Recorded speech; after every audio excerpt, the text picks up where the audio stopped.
एक राजनीतिक विश्लेषक होने के नाते जो भी जीवन में शिक्षा दीक्षा आदि से अनुभव मिला, उसके अनुसार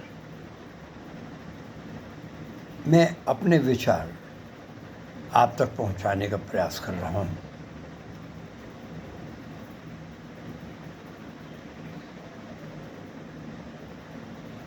इसमें कोई संदेह की बात नहीं कि एक अच्छा से अच्छा व्यक्तित्व भी यदि अपनी अपनी चलाने लगे, किसी की सुने नहीं, तो निश्चित रूप में वह खाई में, गड्ढे में गिर सकता है। वही स्थिति हमारे मोदी जी के साथ हुई। हमारा कोई किसी से लेना देना, कोई बुराई भलाई का सवाल नहीं। देश के एक नागरिक होने के नाते, एक राजनीतिक विश्लेषक होने के नाते हमारा ये कर्तव्य होता है कि हम जनता जनार्दन तक अपने विचारों को, जो वास्तविकता हमें मालूम पड़ रही है, उसको पहुंचाने का प्रयास करें। क्या करना है, क्या नहीं करना है, किसको वोट देना, किसको नहीं देना, ये आप समझें। तो मोदी जी ये पक्का है कि अनसुनी किए हैं, किसी की बातों पर ध्यान नहीं दिया है। जैसे आज विपक्ष को कोई सवाल ही नहीं उठा सकता था मोदी जी पर, लेकिन अंधाधुंध 10 साल उनने ऐसे निकाल दिए कि बिल्कुल बेरोजगारी इस तरह से बढ़ी कि चरम सीमा को पार कर गई। यहाँ तक कि जो रिक्त स्थान पड़े थे वो तक नहीं भरे गए तमाम डिपार्टमेंटों में। इवन आर्मी तक के सैनिकों की भी जो भर्ती होना चाहिए, जो सैनिकों का स्ट्रेंथ होना चाहिए कि इतनी भारत में ऑथराइजेशन है, वो संख्या तक पूरी नहीं। और ऊपर से एक अग्निवीर नाम से जो है 4 साल के लिए कि जाएं लोग 4 साल में और देश की जो है पूरी खुफिया जानकारी ले लें, और कल वो बेरोज़गार बने घूमते रहें, और सेना की भी जो रही सही पोल है वो भी सब गोलमाल हो। इससे कितना बड़ा भारत को खतरा हो सकता है, इसकी गंभीरता पर ज़रा विचार करें। इसके अलावा सैनिक हो, कर्मचारी हो, किसान हो, किसी को सुनना ही नहीं,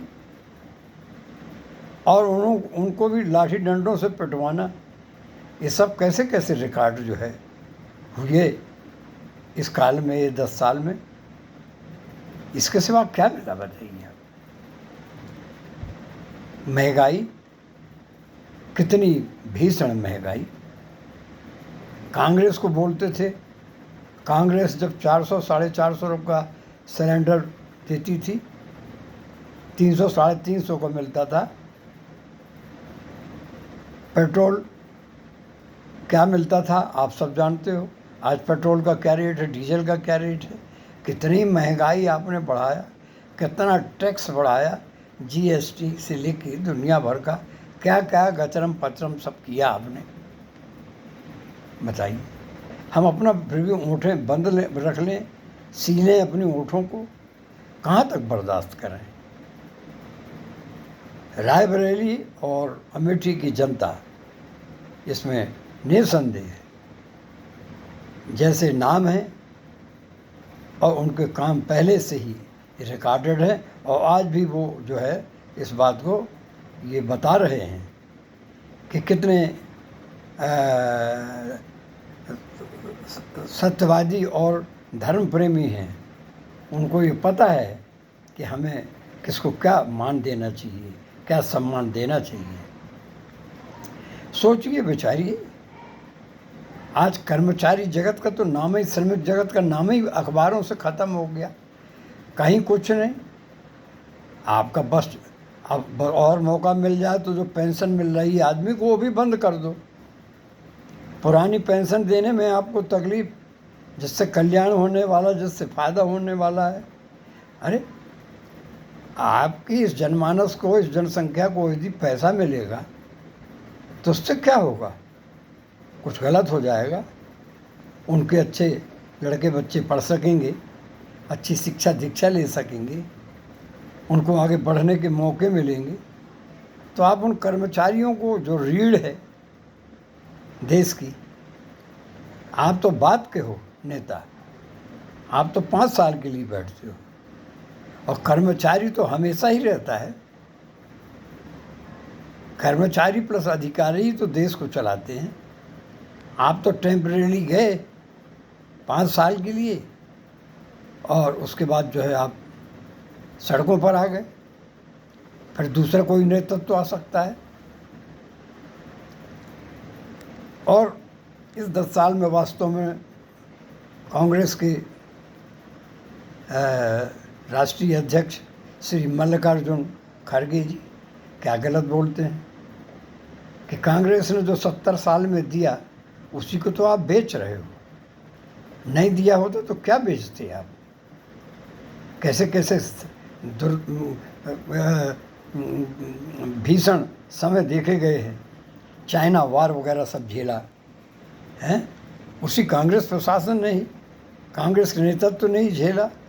1962 का चाइना वार, जब धोखे से चाइना ने अटैक किया था, कितने दिन हुआ था आज़ादी मिली हैं?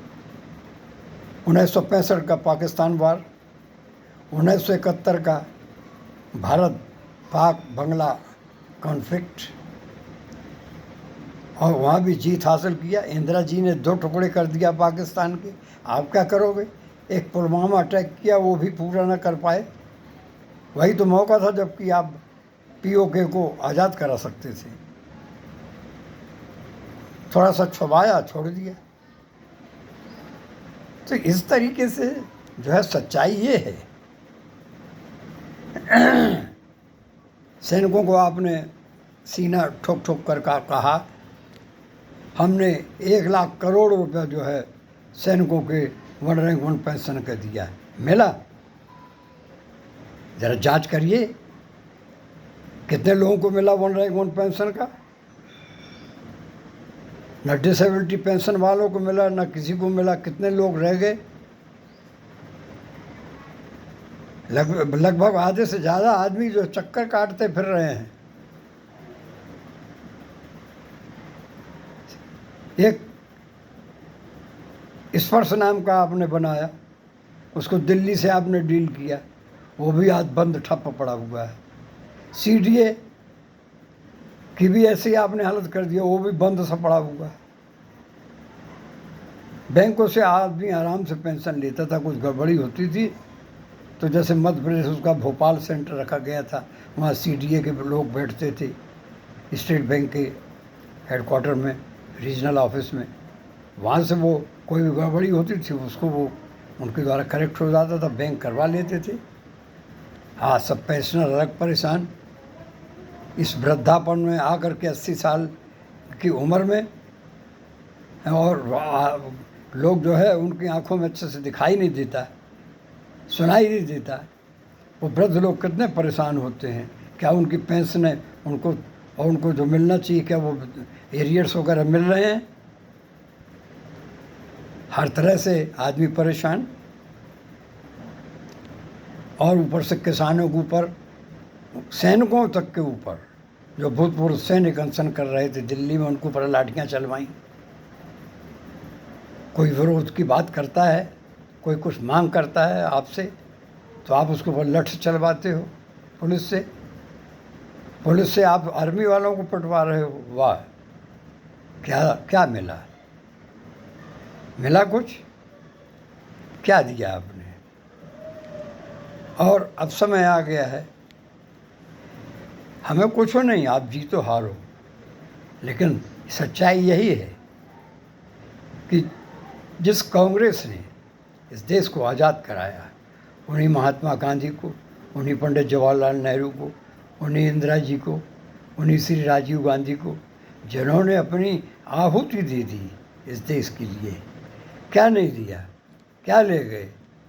उन्हीं के आज नेहरू महल और दुनिया भर के क्या क्या नहीं है उनके, जिनके कपड़े विदेशों में धुलने जाते थे।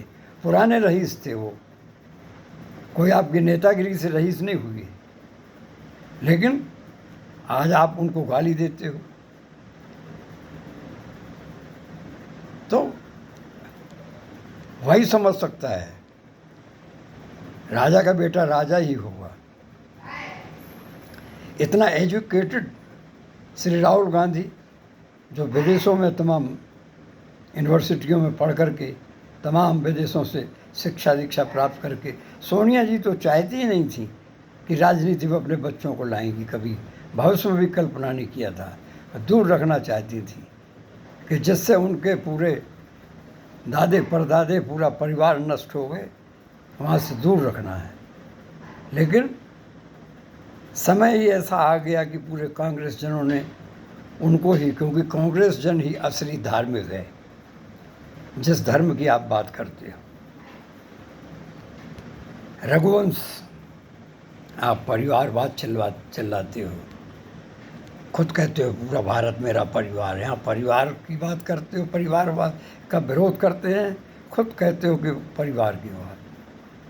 अपने परिवार को छोड़ के दूसरे के परिवार तरफ भागते हो, वो भी मात्र कुर्सी में बैठने की, राजनीतिक सत्ता के लिए। आप जीत जाओ तो भी हमें कोई चिंता नहीं, आप हारो तो हमें कोई चिंता नहीं। ये जो होना है संसार, वो संसार जो कुछ भी होना है वो बहुत पहले से ही जैसा है, कब क्या होना है क्या नहीं होना है वो पहले से ही निर्धारित है। हम और आप तो केवल दोष और सराहना, ये दो में से चीज़ है, अच्छा या बुरा है, इसके हम भागी होते हैं। बाकी ये तो संसार चला आया है और चलता रहेगा। हम और आप कुछ नहीं। हम और आप ठीक उसी तरह जैसे एक बैलगाड़ी जा रही थी, कुत्ता भी साथ साथ चल रहा था। चलते चलते वो सोचा कि मैं ही आई बैलगाड़ी चला रहा हूँ। कुछ दूर जाकर सोचा आराम कर लें, बैठ गया, आंख बंद कर ली। थोड़ी देर में आँख खोला तो देखा तो वहाँ बैलगाड़ी नहीं। भागा वो सड़क बहुत आगे जा कर के देखा बैलगाड़ी जा रही है, तब उसके साथ चलने लगा, तब उसके समझ में आ गया। ऐसी बहुत सी बातें, एक राजनीतिक विश्लेषक होने के नाते मैं एक राजनीतिक विश्लेषक होने के नाते मैं ये कह सकता हूँ एक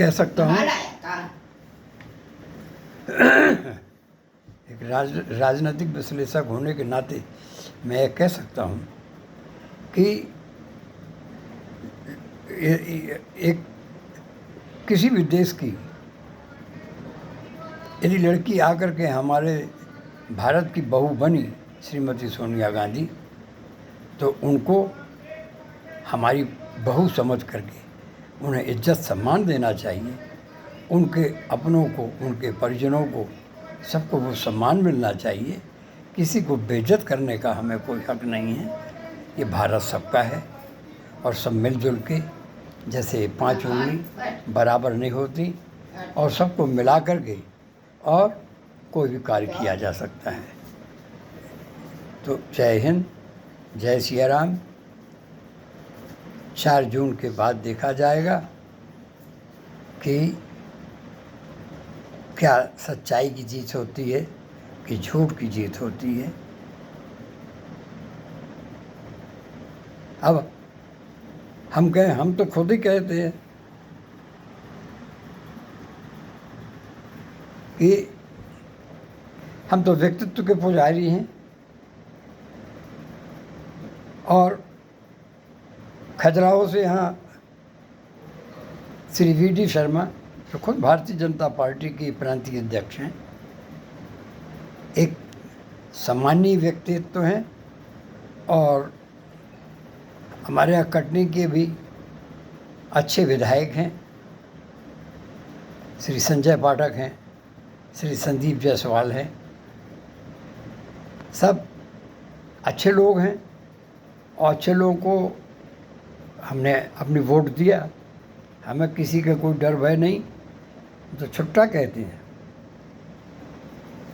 तो लेकिन आज जहाँ देश का सवाल है, जहाँ भारत का सवाल है,